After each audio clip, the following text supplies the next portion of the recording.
नमस्कार। पॉलिटिक्स में आप सबों का स्वागत है। और आज हम पॉलिटिक्स में जिस पॉलिटिक्स की चर्चा करने जा रहे हैं उससे पहले हम आपको एक तस्वीर दिखाते हैं। जरा इस तस्वीर को गौर से देखिए।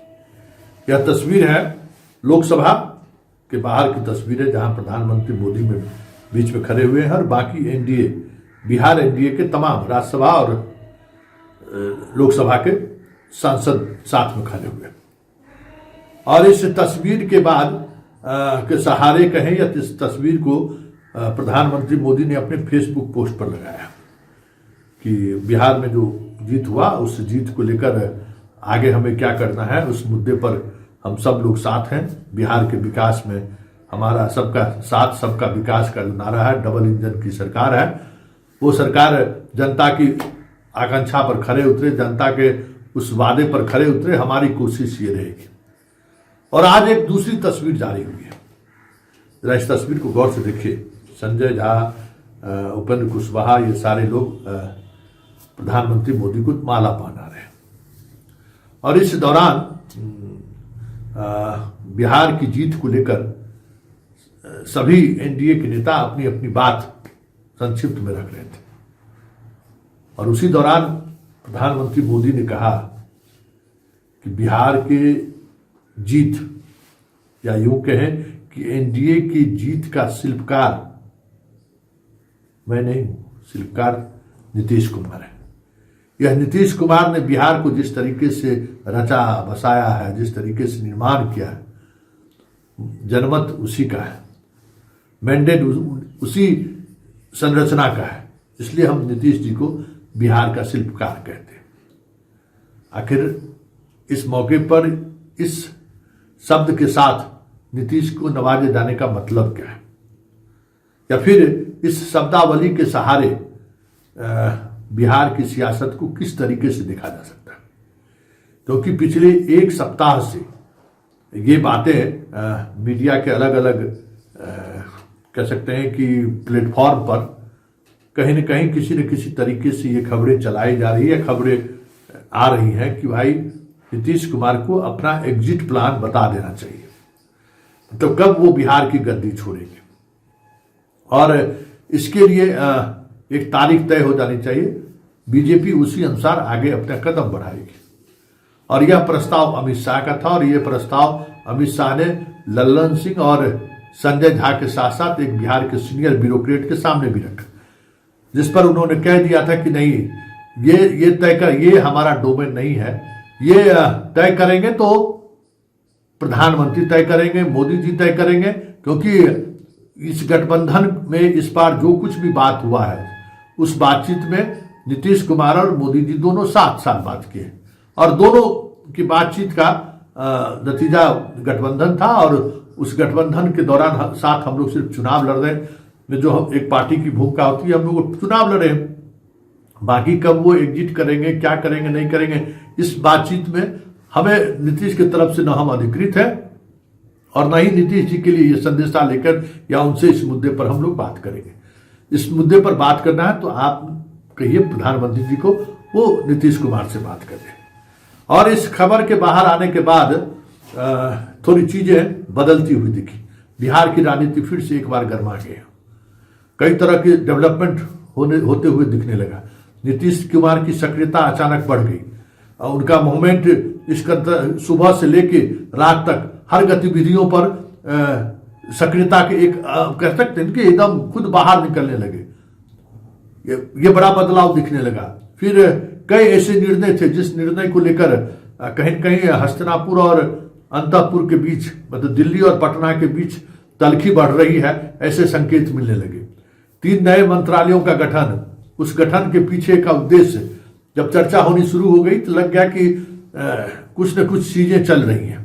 उसके बाद पुलिस मीट का डेट एक्सटेंड करना, गृह विभाग मिलने के बाद सम्राट चौधरी की गतिविधियों को लेकर मुख्यमंत्री सचिवालय का असहज होना, कई डेवलपमेंट इन दिनों लगातार हो रहे थे, जिसको लेकर लगने लगा था कि कहीं न कहीं कुछ न कुछ चीजें हैं जो असहज कर रहा है नीतीश कुमार को।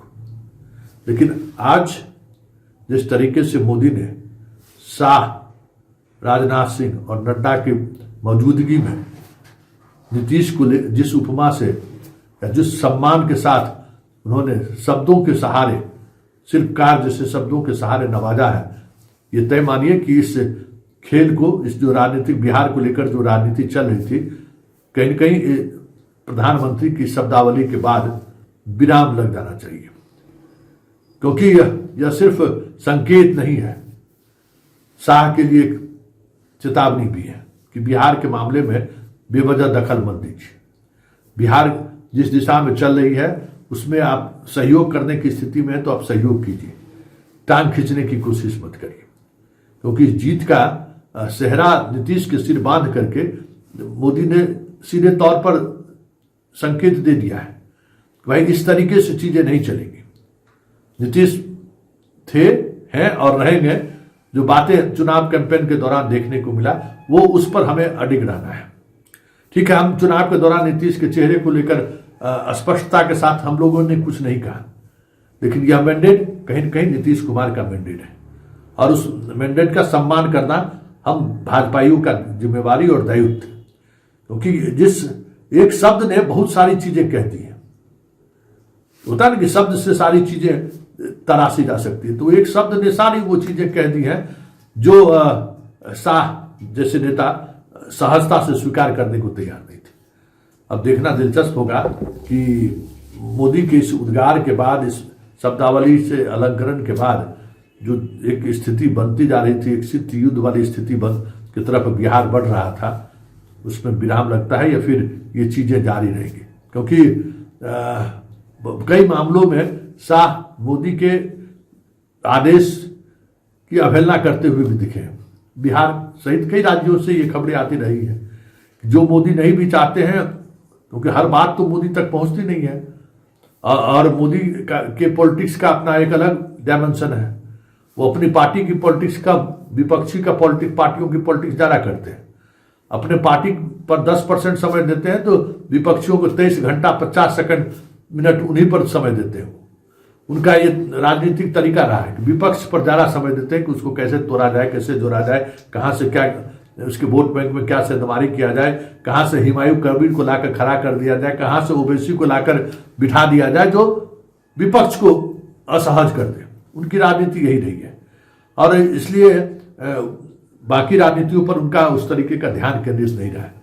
लेकिन शाह को जिस तरीके से मोदी ने नसीहत दी है, लगता है कि आने वाले समय में जो खींचतान की स्थिति बनती जा रही है, ओवैसी के पार्टी के विधायक से नीतीश का मिलना, ओवैसी के विधायकों के द्वारा कहना कि हमारे गुरुदेव तो नीतीश कुमार ही हैं, इसी तरीके से मंत्रिमंडल के विस्तार में अभी भी 7 मंत्रियों का पद को बचाए रखना, उन पदों पर कांग्रेस, आईपी गुप्ता, ओवैसी की पार्टियों को शामिल करने की चर्चा डे फर्स्ट से चल रही है। ये सारी चीजें जो है, जिस तरीके से कहीं न कहीं से जानकारी मोदी तक भी पहुंच ही रहा है, ऐसे में इस तरीके के सम्मान से हमें लगता है कि शाह को अब जो बिहार ऑपरेशन बिहार पर वो सोच रहे थे, हमें लगता है कि आज के बाद विराम लग जाए तो कोई बड़ी बात नहीं होगी।